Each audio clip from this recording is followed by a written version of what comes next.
very warm welcome back, everyone. It is great to have you with us again. I'm Schaida and I'm here with Cegolene and Silvia. Say hi, ladies. Hi. Hi. And I'll be your host today. We're diving into a deeply important topic, one that not so long ago was often overlooked or misunderstood, but that is finally getting the thoughtful attention it deserves, especially among younger generations. And we're talking about empathy.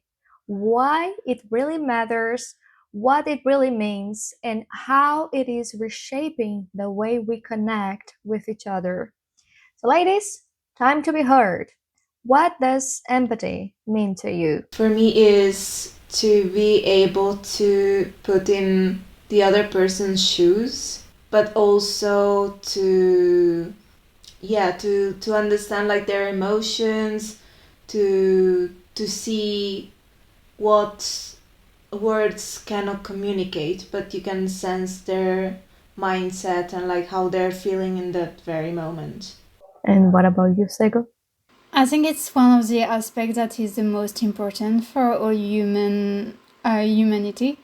I think, unfortunately, I think some people like downgrade it and change it and describe it as a weakness, but I think it's a strength, and I think everyone should be an empath. And I think if everyone was an empath, the world would be a way better place than it is today. That's really great. Well, I agree with Sylvia. Like, personally, empathy means trying someone else's shoes. But I would add something, and embracing them is if they were your favorite peer. So the other day, I was digging into new books that I could add to my to read list. And I found one very interesting and particularly relevant for today's episode. And it is called The Art of Empathy by Carla McLaurin. Strongly recommended. And as we may know, there's a lot of research exploring the concept of and also attempting to define empathy, as it can be explored in different ways and also in different fields. But according to her, empathy is a social and emotional skill that helps us feel and understand the emotions, circumstances, intentions, thoughts, and needs of others, such that we can offer sensitive, perceptive, and appropriate communication and support. So, ladies, what do you think about that? And how do you practice empathy on your daily lives? You want to start, Sylvia? Rather give the mic to Sego in this Oh case no. than to. Okay, I practice. So I fully agree with the quote and everything.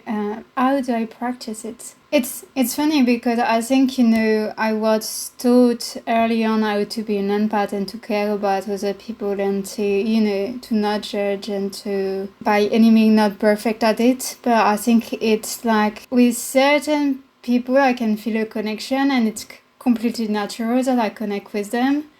With other people, it is a bit hard and I have to do a bit more work, especially maybe people, with different beliefs and values. There is like contradictions that are going on. And so I am having try a bit more to be an empath to them. But for people that are more like me and that have the same belief and values as me, it's like really easy because we vibrate to the same thing in a sense. Well, for me, I do agree. I mean, I do relate with what Sego just said, that, it's easier to put ourselves in the other person's shoes if they share the same background in a way. But I do believe that because every human is different, we should also be able to see beyond what is common to each other and embrace diversity and include diversity as one of our principles. And how do I practice it? I think the best way to practice it is to use active listening, meaning that you don't interrupt a person's flow and train of thoughts unless they ask you at the end of the monologue, okay, can you give me a piece of advice? Because I feel empathy is quite connected to active listening, and it is true that also nonverbal language is a skill that relates to it, because sometimes you don't have the words to express how you feel, but the other person should be able to sense your emotions, and that's also what I associate with empathy. Hmm. It's really interesting that you said like actively listening to someone, like listening so you can understand the person instead of listening so you can reply, right? So that kind of shows that you're actually trying to create some sort of connection or relation. Yeah, it does make sense. Going back to the concept, in adding my opinion, even if it may be hard to define the concept of empathy, I believe her definition is very comprehensive, and I would like to share my thoughts from a Buddhist perspective. So, in Buddhism, we believe that life inevitably involves suffering, and each of us has a mission to accomplish and a lesson to learn. And as we move through our individual journeys, we encounter challenges and hardships along the way. And because of this, we should cultivate empathy toward one another. And we are all imperfect beings doing our best to literally evolve spiritually. And while our spiritual growth is incomplete, we may sometimes believe in ways we wouldn't if we had greater clarity and wisdom. So, having this in mind might be a great starting point to incorporate empathy in our lives. But let me ask you this. Do you think it is challenging to be more empathetic? It is not more challenging, but it can depend on the circumstance. Meaning, if you're not in the right state of mind yourself, you are maybe more in need of being in tune with your own emotions, and that can create a barrier with feeling the other person's emotions or reading the room, depending on, if you're sharing with more than one person, the environment. So I think it depends on the situation in this case. Yeah, because otherwise you cannot be unbiased, right? It does make Yeah. sense, Silvia. Yeah. And what about you, Yeah. Sego? No, I fully agree with Silvia that, if you are not feeling well, if you have a storm inside and you are concentrated on what's inside of you, it's really hard to go outside and listen and to pick up sign for the other person because you are so center of your own turmoil inside of you.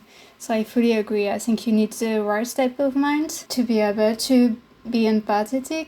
It doesn't mean that it's just sometimes you are having a bad day and so you can't be an empath that day and not fine. And I also think it's important to know the emotion and to know what they do to you so that it's easier to read the other person. So if you are someone that are not self-conscious and doesn't know what's happening inside of you, I think it's 10 times harder to understand what's happening to the other person, and so to help them as well.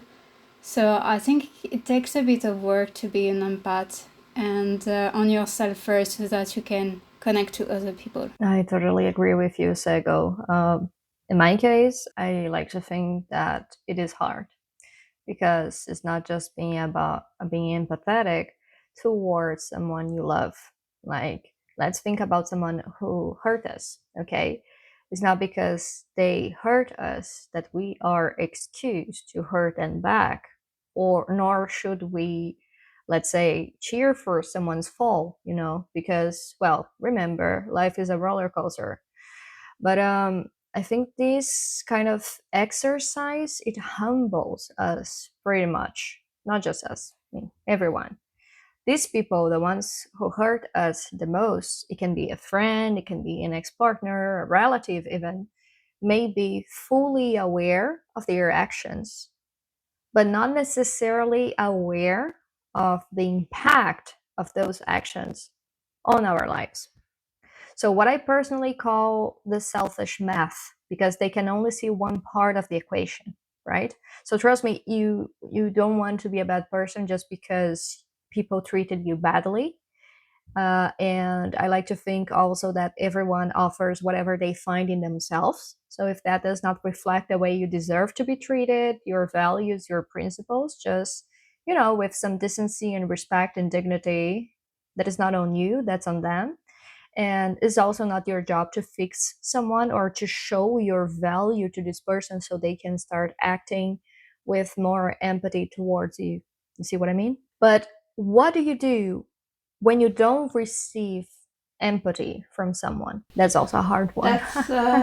That's a very hard question, and as you said, like, it is hard specifically because in, let's take it like you had a very bad fallout with that person, let it be like a close one or colleague, anyone, in that very moment, and all you can feel is a storm, is your storm. So in that very moment you're kind of blind to what the other person is thinking and how they're feeling. And I think the true realization of how, okay, this is my point of view, but let me go to a middle ground to meet the other person. I think, like, in that case, empathy comes also with the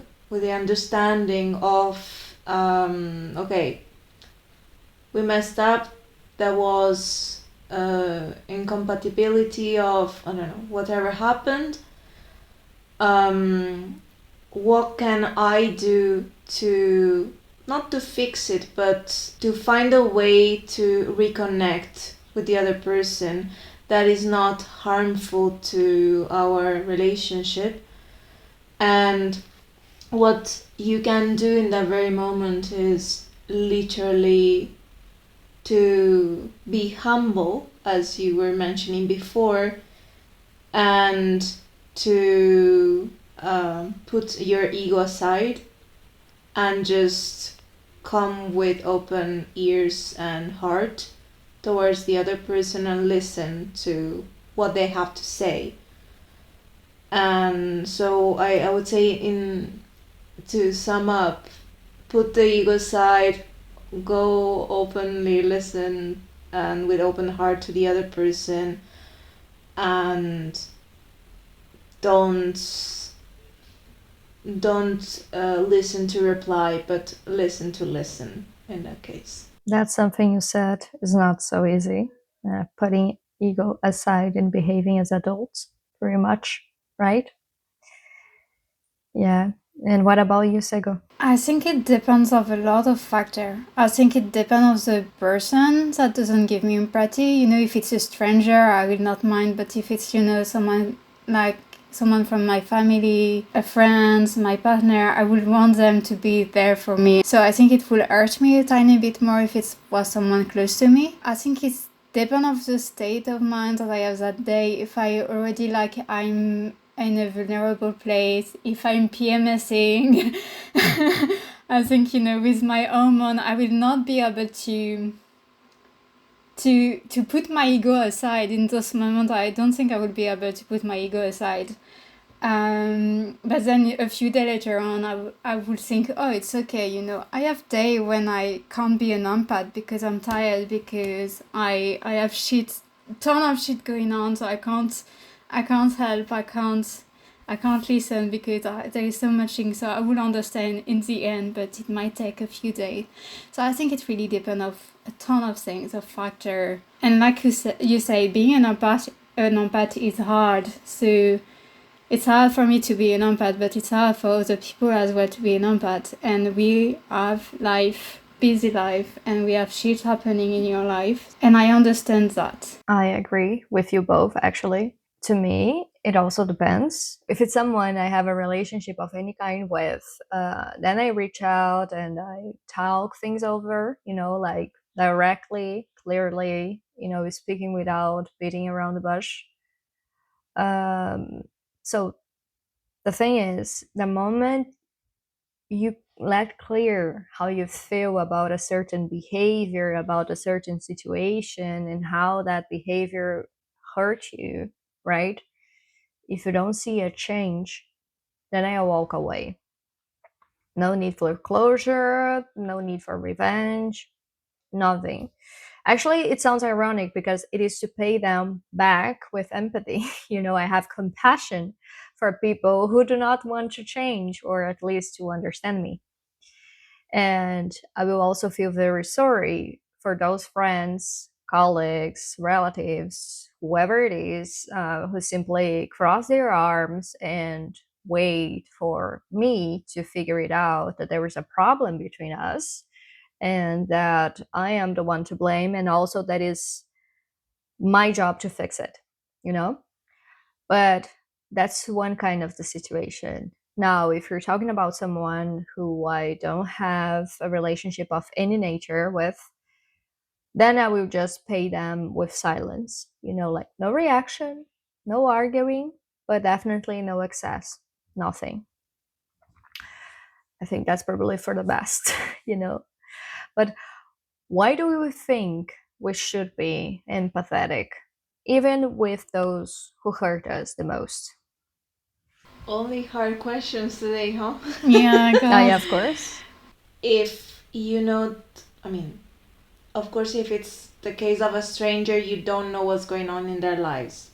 But because we start from this assumption, you don't know what's going on in the other person's life, maybe to measure the words a bit could be seen as a sign of empathy as well, because rightfully, because you don't know what they're facing through, and I think that could be something to consider. Like However, filtering our words, right? yeah, filtering our words and also like the impulses, because I feel like a lot of the time, especially when we're angry, we don't have empathy at all. Like we are just pulled out by rage and we just go for it. We don't even care about the other person's emotions. We just want to express our anger and frustration. And because you are aware of your own emotions, you should really like take a step back and say, okay, let's see which tone I want to talk with this person, because I feel like this is hurting us both. But at the same time, I know I'm not in the right condition to express this frustration with the right words and everything. So there are two things you can do, in my opinion. One, postpone the talk to a time when you are really more calm and you have a sense of what you want to say to the other person, and maybe use the better words. And if postponing is not possible, then really, as I was saying, measuring your words and like the intensity of the emotions that might come across, because of course you want to express that you're not happy or satisfied with the situation, but as I was mentioning at the beginning, you don't know what the other person is going through unless they specifically tell you.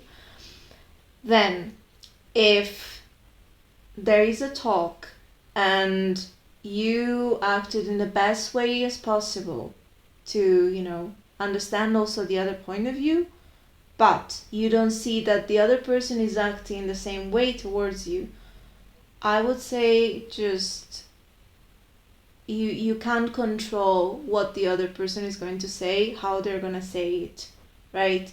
So the only person that you can control actively is yourself. So in that case, I would say let them do. And if you want to cut off the person from your life, because in the end, I don't think we should carry every single person for the whole life, especially if they're not aligned with us, if we don't match anymore, then let the cut off happen as well. As much as, it can hurt and everything, but it is for the best of both of you. That is what I would say in terms of how would you to answer your question. Yeah. I think that's actually very important because indeed, when you are caught in a moment that is perhaps not the best moment to have a heart to heart, with someone, it's good, to take a one step back, try to see the big picture, understand, okay, why am I reacting this way? It was just a simple question, why I got so offended, these kind of things. I think they help us, self check and understand also ourselves a little bit better so everyone else around us can relate better with us, right? What about you, Sego? I think it depends again of the scenario. But I do agree, like, when you think like such a strong emotion, like I think of anger, fear, or sadness, it's a really me emotion for me.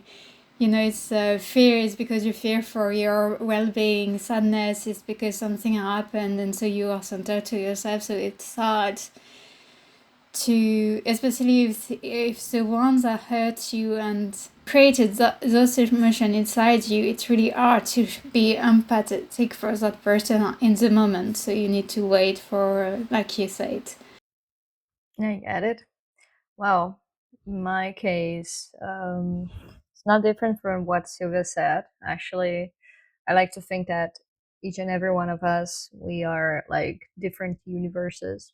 So we really don't know how complex we are, and also we don't know what other people are going through, like never, and most of the times not even themselves, because we are creatures being fed by appearances, or we simply don't have the clarity that we need in that specific moment to make us realize that we are behaving in a certain way while we should be behaving in a total different way.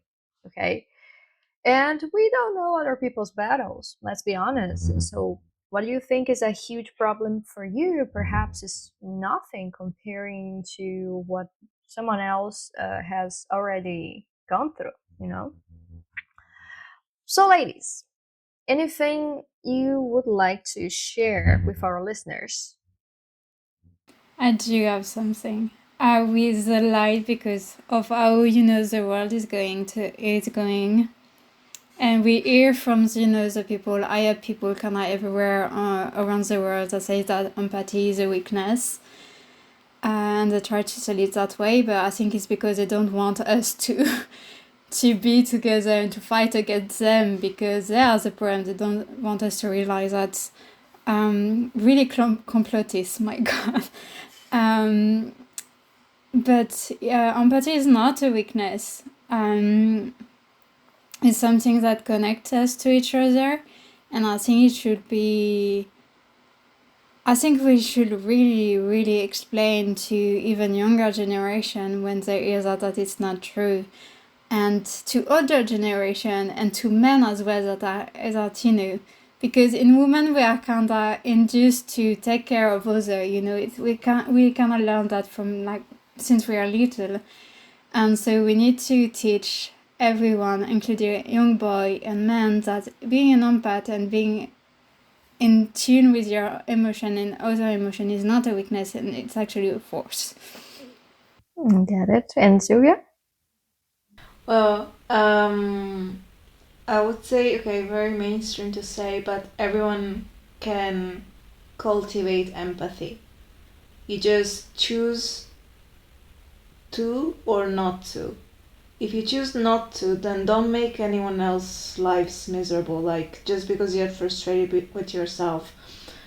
There are like many ways you can handle your emotions with sports, with, I don't know, go to therapy, anything. But don't ruin other people's lives just because you cannot feel empathy for them. I couldn't agree more, honestly. And well, my input, um, wearing someone else's shoes might not align with your style, but it is also the best way to check yourself in the mirror. So, ladies, that was lovely. Thank you for staying with us today. That was really great. But before we go, let's hold on to one simple truth: empathy, like Sego said, it's powerful. And when we choose to feel with others rather than judge them, we kind of create a space for a real change in our relationships, in our communities, and especially in ourselves. So being empathetic makes us stronger, even together. So also, if you want to support us, go on buy me a coffee. Any contribution is more than helpful. So that was all for today, and I hope to see you at the next episode. Bye. Bye bye. Bye!